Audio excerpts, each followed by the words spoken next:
जो दान कर्तव्य समझकर बिना किसी संकोच के किसी जरूरतमंद व्यक्ति को दिया जाए वह सात्विक माना जाता है। ईश्वर, ब्राह्मण, गुरु, माता पिता जैसे गुरुजनों की पूजा करना तथा पवित्रता, सरलता, ब्रह्मचर्य और अहिंसा ही शारीरिक तपस्या है। भगवद गीता के अनुसार नरक के 3 द्वार होते हैं: वासना, क्रोध और लालच। भविष्य का दूसरा नाम है संघर्ष। परमेश्वर प्रत्येक जीव के हृदय में स्थित है। जो बहुत खाता है या कम खाता है, जो ज्यादा सोता है या कम सोता है, वह कभी भी योगी नहीं बन सकता। जो मुझे सब जगह देखता है और सब कुछ मुझ में देखता है, उसके लिए न तो मैं कभी अदृश्य होता हूँ और न वह मेरे लिए अदृश्य होता है। मैं हर जीव के हृदय में परमात्मा स्वरूप स्थित हूँ। जैसे ही कोई किसी देवता की पूजा करने की इच्छा करता है, मैं उसकी श्रद्धा को स्थिर करता हूँ, जिससे वह उसी विशेष देवता की भक्ति कर सके। जो महापुरुष मन की सब इच्छाओं को त्याग देता है और अपने आप ही में प्रसन्न रहता है, उसको निश्चल बुद्धि कहते हैं। जो विद्वान होते हैं वो न तो जीवन के लिए और न ही मृत्यु के लिए शोक करते हैं। जीवन ना तो भविष्य में है ना अतीत में, जीवन तो इस क्षण में है। खुद को जीवन के योग्य बनाना ही सफलता और सुख का एकमात्र मार्ग है। जो पुरुष सुख तथा दुख में विचलित नहीं होता और इन दोनों में संभाव रहता है, वह निश्चित रूप से मुक्ति के योग्य है। जिस प्रकार मनुष्य पुराने कपड़ों को त्याग कर नए कपड़े धारण करता है, उसी प्रकार आत्मा पुराने तथा व्यर्थ के शरीरों को त्याग कर नया भौतिक शरीर धारण करता है।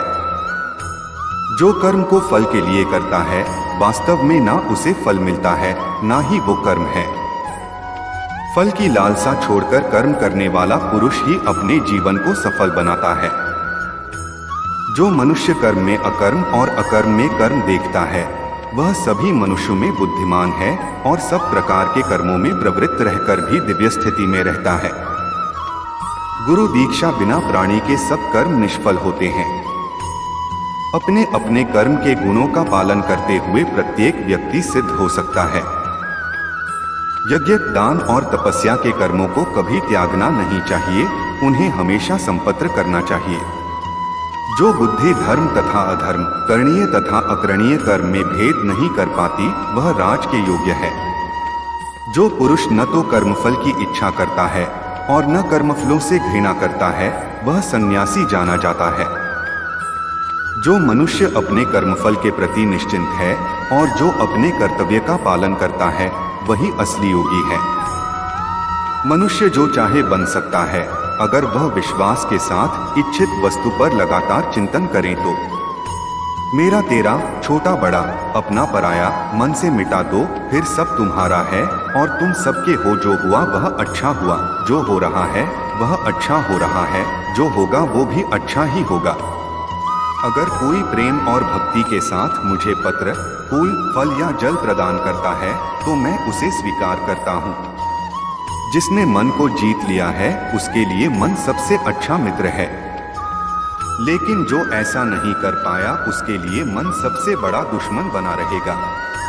मैं ही लक्ष्य, पालनकर्ता, स्वामी, साक्षी, धाम, शरणस्थली तथा अत्यंत प्रिय मित्र हूँ। मैं सृष्टि तथा ब्रह्मांड, सबका आधार, आश्रय तथा अविनाशी बीज भी हूँ। जब भी और जहाँ भी अधर्म बढ़ेगा, तब मैं धर्म की स्थापना हेतु अवतार लेता रहूंगा। भक्तों का उद्धार करने, दुष्टों का विनाश करने तथा धर्म की फिर से स्थापना करने के लिए मैं हर युग में प्रकट होता हूँ।